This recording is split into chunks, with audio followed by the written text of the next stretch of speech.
You know what? I'm seriously debating whether or not I should be recording this or even talking about this again. Let me close this stuff.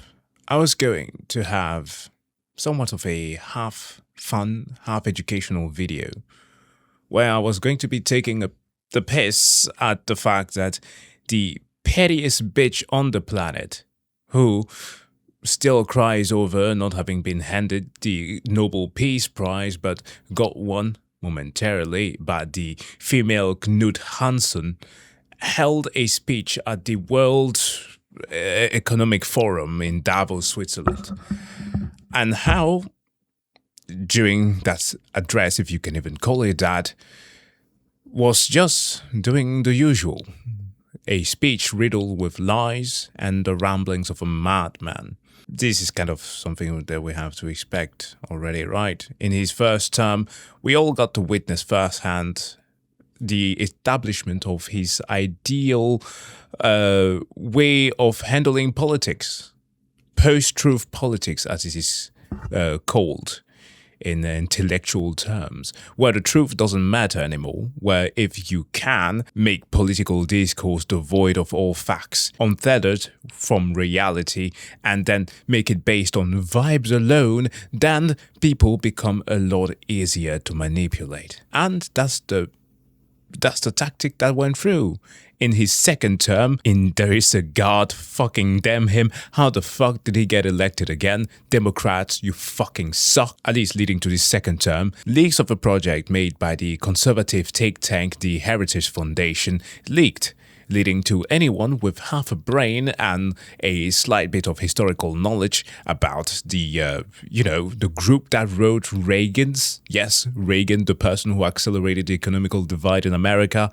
The folks who wrote his political playbook had sought to do the same thing for anybody who was very malleable, hence the puppet himself. Yeah, they put that out, and according to the tracks that you can literally go and read yourself now, it is 60% completed. The document laid bare all that we've seen with our own eyes during this second term of Trump. Acceleration of fast-sweeping changes through executive orders, so to overwhelm every institution of the government. Because obviously, if the courts can't keep up, you can manage to slide some crimes here and there. The desire to abolish the Constitution, because that document is restrictive as shit according to them. Or how about this one, the overhauling of state power through internal and undisclosed memos? I think it, you think it, as we're getting closer to the actual thing that we all managed to witness today, being of course the clear authoritarianism. Because nothing screams the land of the free like people being murdered in broad daylight by the government for the simple reason of exercising their rights. Because yes, it's another day and another ICE killing of a civilian.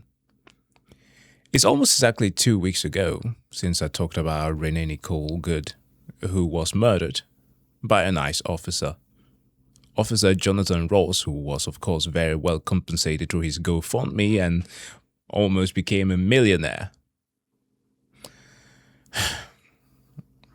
Gosh, it's fucking annoying having to talk about this. Because I know that the people who need it the most are not going to actually listen to what is being said. But Jonathan Ross shot at her for attempting to drive away from ICE officers who were brutally trying to force her to exit her vehicle. A vehicle that was there because she and her spouse, like many Minnesotans, have observed the clear breaking of the social contract that you are supposed to have with civilians, and had now to take matters on their own hands by recording, reporting, and protecting their own neighbors, because the Trump administration decided that displaying fascistic tendencies in their rhetoric and politics wasn't enough. Actions had to be taken, and actions that are eerily resembling not those of the Gestapo. It's not just that, because in a way, despite the Gestapo being fucking bad, that would kind of be a bit too cordial. Because you can't call this the Gestapo. Geheime Staatspolizei, there's nothing secret about this. Well, beside the fact that some of their orders are secret. The Gestapo Their one job was to, after being redefined many times, if you read through your history, as Germany had to shift from the monarchy and then the rise of the the political party of Hitler and then essentially taking power, the one job was to protect the Nazis. But they did so, of course, mainly through gathering intelligence, successfully framing their victims, oftentimes with fabricated evidence, and yes, they too would brutalize folks and execute them. But they didn't just do that indiscriminately. They were not a paramilitary group. They conducted surveillance and gathered intel first and foremost. The indiscriminate killings of civilians for no reason whatsoever, that was the specialty of the Storm Division. Go extra hard against those branded as social democrats, Jews, communists, and even some Christian. And I say that because the Nazis were very proud Christian in their heritage, wherein they removed the Old Testament part that had anything to do with Judaism and cared so much for their depiction of an Aryan Jesus. Maybe that's why some of the neo-Nazis tend to depict Jesus with an AK and him walking with them. And speaking of walking, regular police officers were made to walk alongside the SA members. And by the way, the irony isn't lost on me to the fact that the abbreviation is similar to sexual assault, but these are people who are protecting pedophiles, so kind of makes sense. The moment in which the Sturmabteilung, the actual word, were given free rein to operate as they saw fit was during the enactment of the Reichstag decree. They could terrorize people, torture them, get into their homes with no grounds, and the numbers ballooned because they admitted recruits with little oversight or any training whatsoever. You could be a veteran cop with a high IQ and years of experience, but they would set you aside for some idiot who promised fealty to the regime, especially now where, predominantly his, but also her actions would be sanctioned by the state, who with confidence would tell them that they had immunity.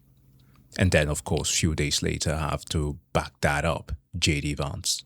I hope that you can see the parallels that I'm drawing here, and why so many are infuriated when they said for so long the things that they could see would happen, finally happening. And why it is, I'm sorry if I'm being ableist here, fucking retarded to hear people dispute whether or not we're actually calling what this government is doing what they are doing, when it is factual and historically correct.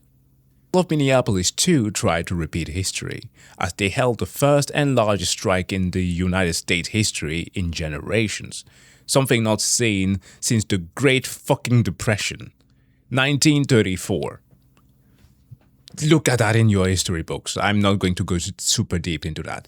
You have the International Longshore and the Warehouse Union, who led a general strike, a joint movement between Minneapolis and St. Paul in response to what became called Bloody Friday, where police shot at strikers in a downtown truck battle, killing 2 civilians and injuring 64 people. There were periodic violence that lasted throughout the summer of that year, but the strikes inevitably ended in August, when they are started in May. So yesterday, over 700 businesses shut down. Tens of thousands of people left their employment, their school, their hobby or whatever it might be, and took to the street to protest ICE, who since Renee's murder, and of course before that, had been kidnapping adults and children alike, breaking into homes without warrants and terrorizing that city and its inhabitants.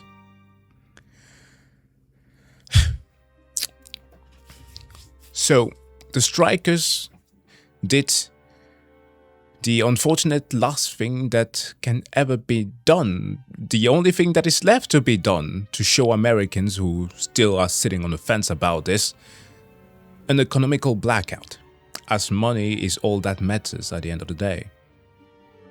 It's the dollar that decides everything. Because, even a peaceful protest where some white supremacists will show up to heckle and do their shit will still be helped by guess who? Black and trans people, so that they are not harmed. Yet at the same time, And despite the act of kindness being given to these supremacists, these same kind black and trans people will still be branded as violent protesters and radical leftists. Well, guess what? This was not it. This was just people going out there to exercise their right of free speech and demonstrate and make a demonstration. Yet still, it was used as an excuse for more violence. And some poor woman was once again being pushed to the ground by ICE. And a VA nurse who was doing what everybody should have done, filming ICE, tried to do the selfless act of helping and protecting this woman. And as a result, was brutally beat down and murdered. His name was Alex Pretti, described by every single person who knew him as a kind soul. If this doesn't anger you, then I don't know what does. Because within less than a minute, this kind soul's first, second, fourth, fifth, sixth, seventh, eighth, and 14th Amendment, counted them, was violated by a bunch of nonsense who were there just to instigate and were in no danger. Angle after angles of citizens who were doing the same thing that he did, recording, show that this heinous act was what it was, a murder.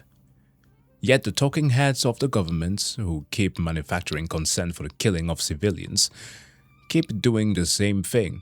They call him a domestic terrorist, a would-be assassin who, verbatim, brought a gun to a strike to inflict maximum damage on a nice agent. Jesus fucking Christ. I need some water.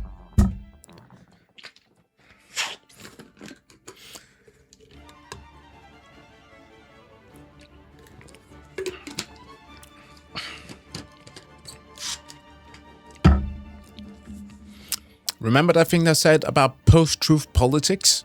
Like, it's bad that people who usually don't care, the occasional normies, who only perhaps know about the Second Amendment rights, are going to be talking about this and calling this out. Like the people that you don't want to consult your political opinions from, but are angered by this. But then, of course, we have the don't fret on me people, saying again that no, this is so fucking complicated.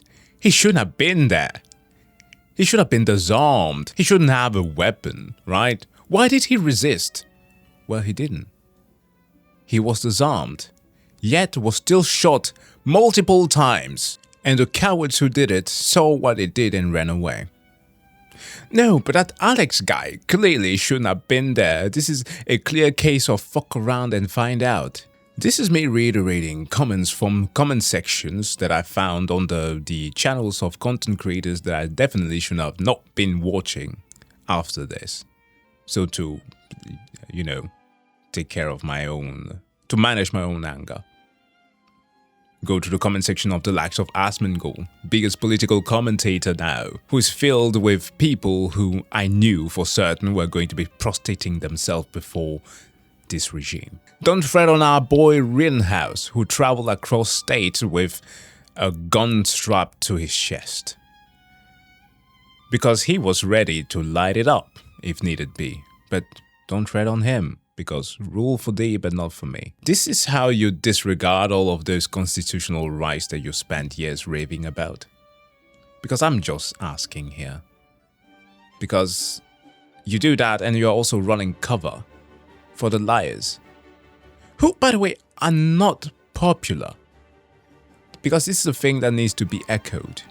And actually one of the reasons why I kind of wanted to make this video. Remember how I started talking about that thing in Davos? Well, some world leaders there were given a pretty out in the open speech, right? Some pretty eye-opening words from the Canadian PM, and actually credits to whom credits due, Macron as well, who spoke to power. Because you cannot let this be the norm. Because when you bow down to bullies like this, so to garner their favors, for their sympathy. What are you going to do with you later on? Historically, what do you think happened to the Sturmabteilung, the SA? Well, they was dismantled by the Nazis. Their own leadership got to them because they were later seen as being a potential threat. The reason for this was that they never cared for them. And I've started to believe that they never cared for anything whatsoever. Not for political gains here. Not that alone. Just overall, they've never given a flying fuck about anyone but themselves. That's why it is so... That's why they so easily seek to dismantle norms, standards of proper procedure, and the law. They are deeply unpopular, which is why when they actually witness strength, be it from a world summit of leaders who are tired of listening to the same nonsense about, oh, we are so hot. America's the hottest country in the world. They call me daddy. Or civilians who are actually standing in solidarity, they shit themselves. I talked about Project 2025 earlier. And this is part of the playbook, the propagandization. And they do that and they will do that repeatedly because they don't want you to acknowledge reality. And you shouldn't let them. Because part of me at some point was thinking that, hey, I kind of understand why some ICE agents are taking this fucking job. And I was trying to kind of show, I don't know, there's a sympathetic part of me that's trying to always kind of understand people and not just go straight to conclusion.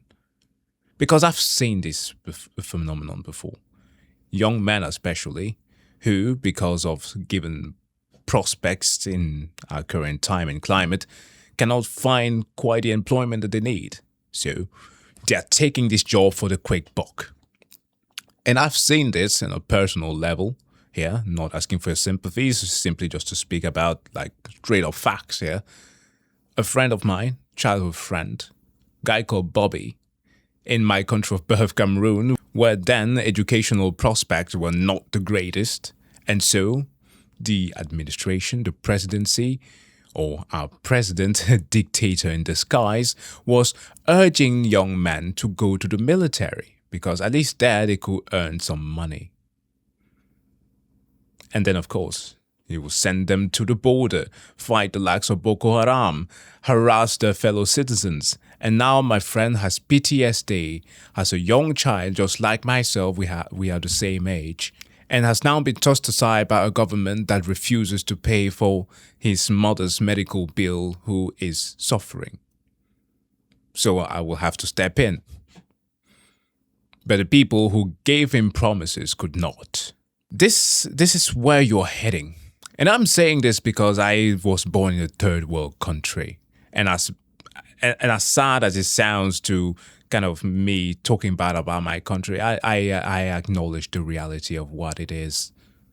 We have a despot of a president that's been there. He's 92 now. Has been to his, ninth term? Is this the America that you are searching for? Is this what you want? And make no mistake, while I'm addressing the MAGA bait to this speech for anybody who even ends up encountering this, and also the Republicans that still feel like defending this, I'm also addressing the Democrats. Not the people who are going out there in the streets and doing the protesting. I'm talking about the administration, because they failed you. How the fuck did this happen? The fecklessness. Still, I hear about the DNC wanting to sponsor ICE to give them more money. The fuck? But all of this is happening because they want to break you. And they want to break all the forms of freedom that you have. They try to go for your sovereignty, then predictability, and your mobility. Because that's the thing that stops you from getting along. But they're also going for the fourth thing, which is factuality. Just like how they're purity testing the hardened followers through lies. where they keep on lying and lying and lying and lying some more. They don't want you to test your convictions, because truthfulness is as obvious as the globe warming outside. You can't ignore it because it might not be affecting you right now. Okay, I live in the north here. We are not suffering from Californian fires, but trust me, our summers are tough. But as a whole, we're gonna get killed if we ignore global warming.